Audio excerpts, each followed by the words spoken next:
9 news आप देख रहे हैं। आपके साथ मैं हूं अक्षय अग्रवाल। हाल में संसद की सुरक्षा में चूक हुई, इसको लेकर गुरुवार को दोनों सदनों में हंगामा हुआ। हंगामा इतना बढ़ा कि 14 सांसदों को निलंबित कर दिया गया। हालांकि बाद में एक सांसद का निलंबन वापस लिया गया। निलंबन पर कांग्रेस सांसद कीर्ति चिदम्बरम ने कहा कि सरकार को यह बताना चाहिए कि सुरक्षा में चूक के बाद क्या कदम उठाए जा रहे हैं। उन्होंने इस मामले में प्रधानमंत्री नरेंद्र मोदी और केंद्रीय गृह मंत्री के बयान की मांग रखी। उन्होंने कहा कि हमारी मांग को दबाने के लिए कई सांसदों को निलंबित किया गया है। ऐसे में सवाल है कि सस्पेंशन के बाद सांसद के अधिकारों पर कितना असर पड़ता है। क्या उन्हें मिलने वाले भत्ते घट जाते हैं? वो क्या क्या काम नहीं कर सकते और सस्पेंशन को समय से पहले कैसे खत्म किया जा सकता है।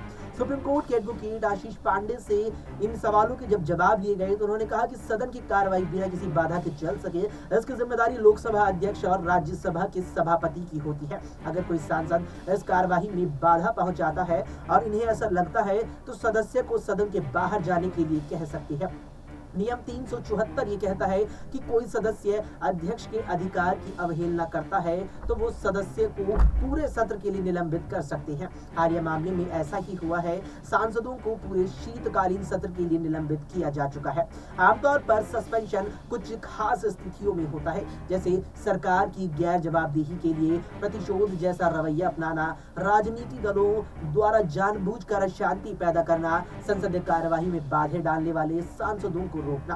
सांसदों के निलंबन की प्रक्रिया शेष सत्र के लिए होती है, यानी वो पूरे सत्र से बाहर हो जाते हैं। निलंबित सदस्य सदन कक्ष में प्रवेश नहीं कर सकते, अलग अलग समितियों की होने वाली बैठकों में शामिल नहीं हो सकते, ना वो किसी तरह की चर्चा का हिस्सा बन सकते हैं। उनके पास किसी की नोटिस का जवाब देने का भी अधिकार नहीं होता और ना ही किसी को नोटिस देने का अधिकार होता है। वे अपने सवालों के जवाब पाने का अधिकार भी खो देते हैं। सरकार से सवाल भी नहीं कर सकते। अक्सर कहा जाता है कि किसी सरकारी अधिकारी सस्पेंशन के बाद उनकी आधी सैलरी रुक जाती है, लेकिन क्या सांसद के सस्पेंशन के बाद उनके साथ भी ऐसा ही होता है क्या?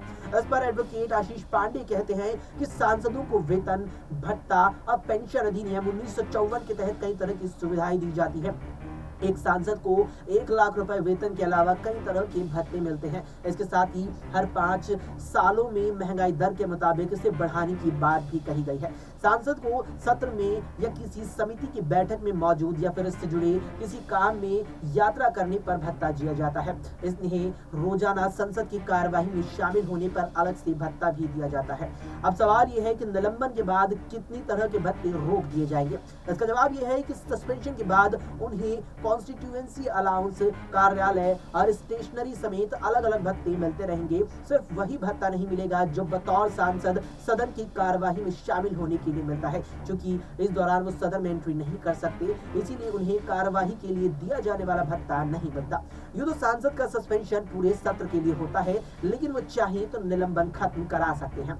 निलंबन को खत्म कराने के लिए उन्हें माफी मांगनी होगी। अगर वो अध्यक्ष और सभापति से माफी मांगते हैं और उन्हें लगता है कि मामला माफ करने लायक है तो वो सांसद का सस्पेंशन वापस भी ले सकते हैं। फिलहाल के इस वीडियो में इतना ही। देश और दुनिया की तमाम खबरों के लिए आप देखते रहें SPN 9 न्यूज।